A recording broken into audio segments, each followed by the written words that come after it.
Hello friends, divine lights association team के polity quiz segment में आप सभी का हार्दिक स्वागत है। दोस्तों, ये जो सेगमेंट है ना, वो कई एग्जाम्स के लिहाज से बहुत ज्यादा इंपॉर्टेंट है, इसलिए आप इसको बिल्कुल ध्यान से सुनिएगा। देखिए, यूपी टीजीटी और पीजीटी के एग्जाम्स जो हैं सर पर हैं, है ना। ऑब्जेक्टिव टाइप क्वेश्चंस आएंगे आपके एग्जाम्स में। तो जब आप उसका सिलेबस पढ़ेंगे ना, साफ साफ लिखा है जनरल नॉलेज के सिलेबस में कि पॉलिटी के क्वेश्चंस पूछे जाएंगे। ठीक है, इस तरह से सेंट्रल लेवल के, स्टेट लेवल के कोई भी एग्जाम्स होंगे इसके लिहाज से इंपॉर्टेंट है। ठीक है, टीचर्स रिक्रूटमेंट के। इसके अलावा टीचर्स एलिजिबिलिटी, जिस तरह से आप सीटेट देते हैं, एसटेट देते हैं, उसके लिहाज से भी इंपॉर्टेंट है। एसएससी रेलवे की अगर हम बात करें तो इन दोनों के एग्जाम्स के लिहाज से भी ये सेगमेंट इंपॉर्टेंट है। साथ में यूपीएससी और उसकी इक्विवेलेंट जितने एडमिनिस्ट्रेटिव सर्विसेज एग्जाम्स होते हैं, जैसे कि राजस्थान पब्लिक सर्विस कमीशन, है ना, इस तरह से जो भी एग्जाम स्टेट के, तो उन एडमिनिस्ट्रेटिव सर्विसेज के एग्जाम्स के लिहाज से भी ये सेगमेंट इंपॉर्टेंट है। तो चलिए अब हम शुरू कर लेते हैं।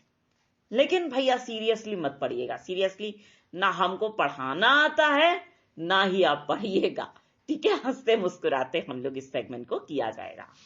चलिए, पहला क्वेश्चन, किस प्रकार के आदेशों व कार्यवाहियों को यह कहकर न्यायालयों में चुनौती दी जा सकती है कि ये हमारे मौलिक अधिकारों का उल्लंघन है?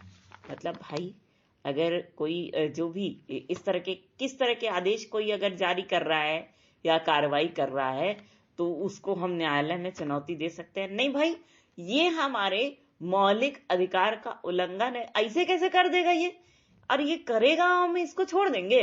हैं, बताइए जरा सा। बुड़बक समझ रखे हैं क्या सब?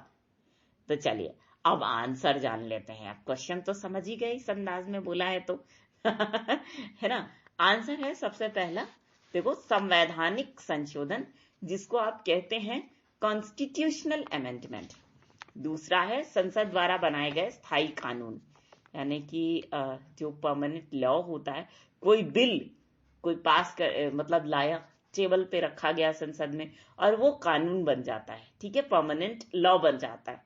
तो आपको अगर ये लगता है कि ये जो लॉ है हमारे अधिकारों का हनन कर रहा है, हमारे राइट्स को छीन रहा है धड़ल्ले से भैया, तो आप क्या कह सकते हैं कि इस लॉ को हटाओ, इस कानून को हटाओ, ये हमारे हक में नहीं है। ऐसे कैसे बना दोगे? हम ही आपको चुन के लाए हैं और आप हमारे ही खिलाफ कानून बना दोगे?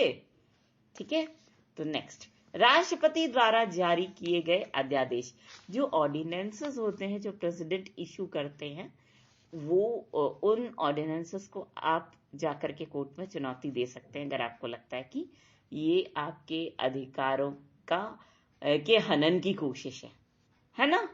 नेक्स्ट है वैधानिक उपकरण, जैसे नियम, उपनियम, विनियम या अन्य अधिसूचनाएं, यानी कि जो स्टैट्यूटरी नोटिफिकेशंस होती हैं, स्टैट्यूटरी रूल्स, है ना, सब रूल्स, इस तरह की जो चीजें हैं उनको भी आप कोर्ट में चैलेंज कर सकते हैं। ठीक है भैया, किसी के बस की नहीं है बना पाना इस तरह से, है ना, या कर पाना।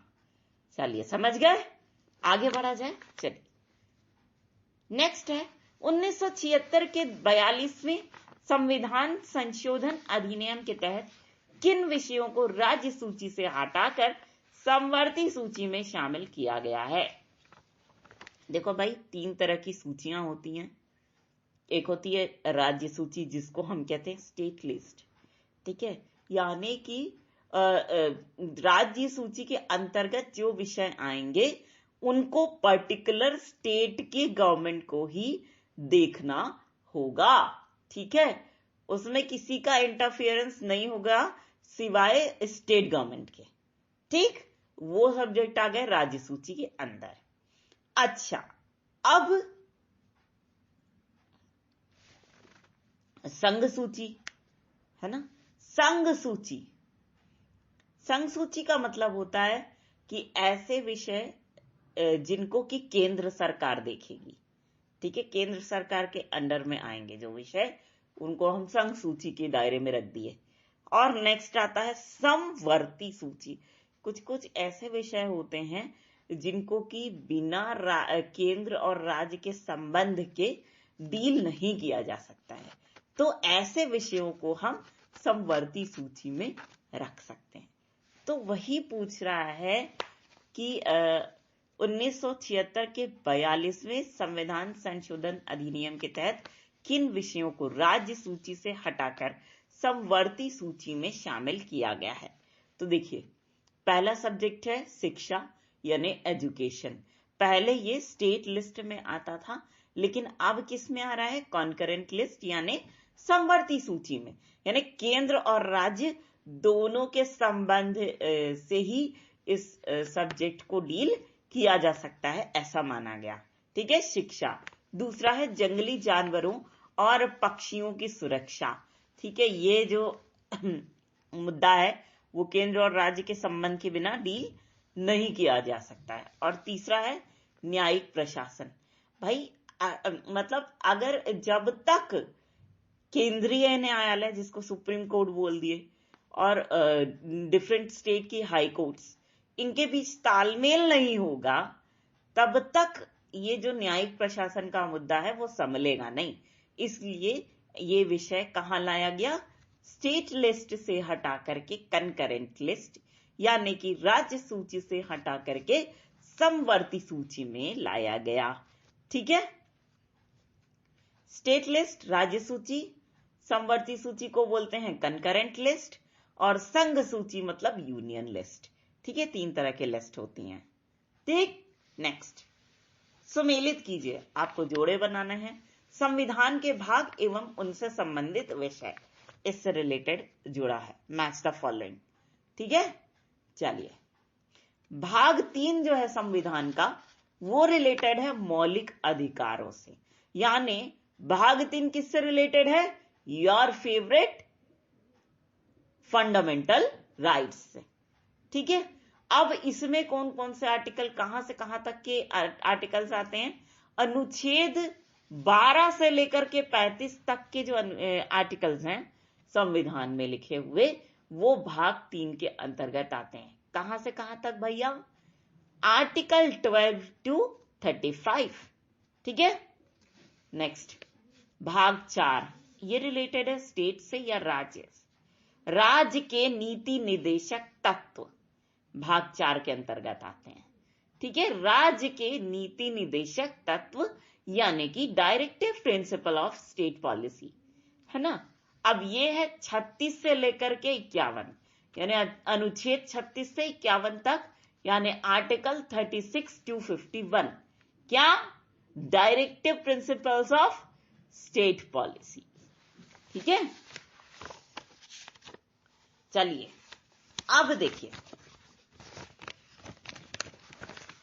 नेक्स्ट है भाग 5, ये रिलेटेड है संघ से, केंद्र सरकार से। अब ये कहां से कहां तक है, 52 से लेके 151, अनुच्छेद 52 से 151 यानी आर्टिकल 52 to 151। अब भाग 6 राज्य से रिलेटेड है यानी स्टेट से, तो ये है आर्टिकल 152 to 237, यानी कि अनुच्छेद 152 से लेकर के 237 तक है। ठीक है, और नेक्स्ट का जिसका आर्टिकल हम लिख नहीं पाए हैं, आपको बता देते हैं, भाग 11, ये रिलेटेड है केंद्र और राज्यों के बीच संबंध से। ठीक है, क्लियर। अच्छा, अब चलिए निम्न कथनों पर विचार कीजिए, ये नेक्स्ट क्वेश्चन है।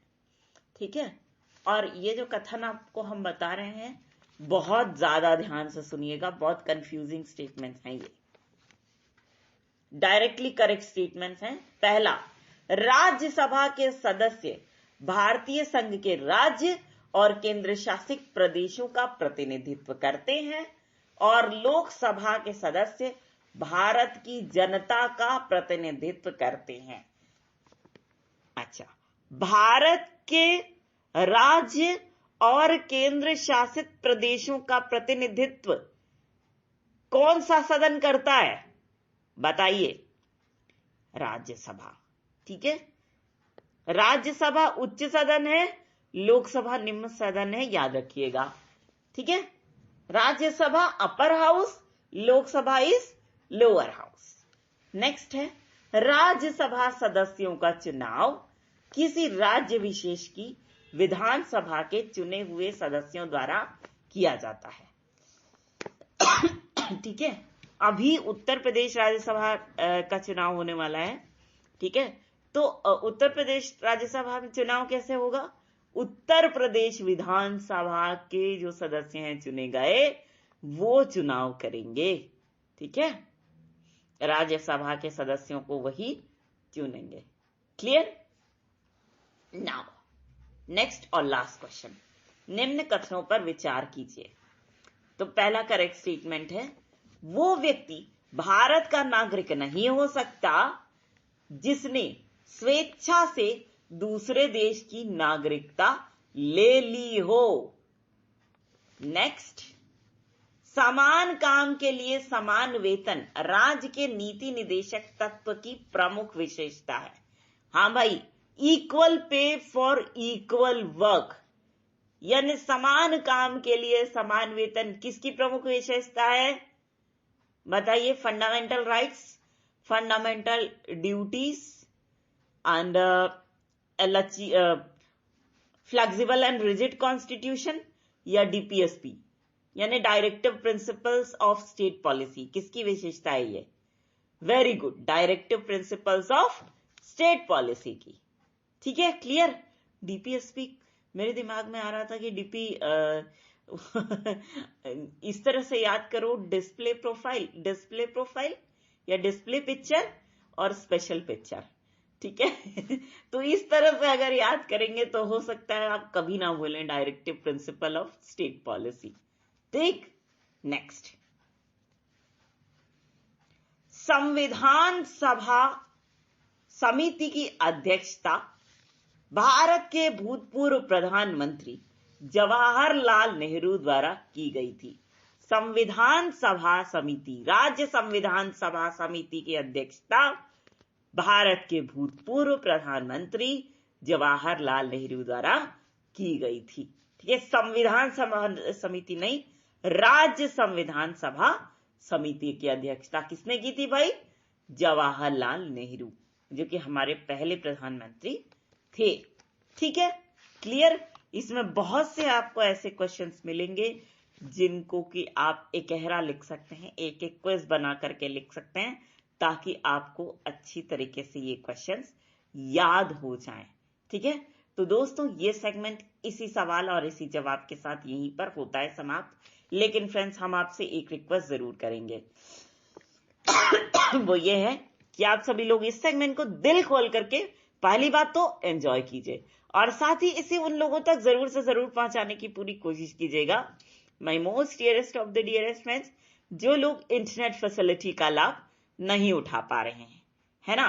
तो इसी छोटे से रिक्वेस्ट के साथ हम आप सभी के ढेर सारे प्यार, जुनून, जज्बात और कड़ी मेहनत के साथ साथ आप सभी की उस कोशिश को भी दिल से सलाम करना चाहेंगे, जिसकी बदौलत ना सिर्फ आप सभी नई नई ऊंचाइयों को छू रहे हैं, बल्कि साथ ही आप सभी हर क्षेत्र में अपनी योग्यता का परचम लहरा पाने में भी भली भांति सक्षम हैं। तो दोस्तों, इसी बात के साथ और इसी गर्व की भावना को अपने मन में संजोए हुए एक बार फिर पूरी डिवाइन लाइट्स एसोसिएशन टीम की ओर से हम आप सभी को कहना चाहेंगे दिल से प्यार भरा नमस्कार।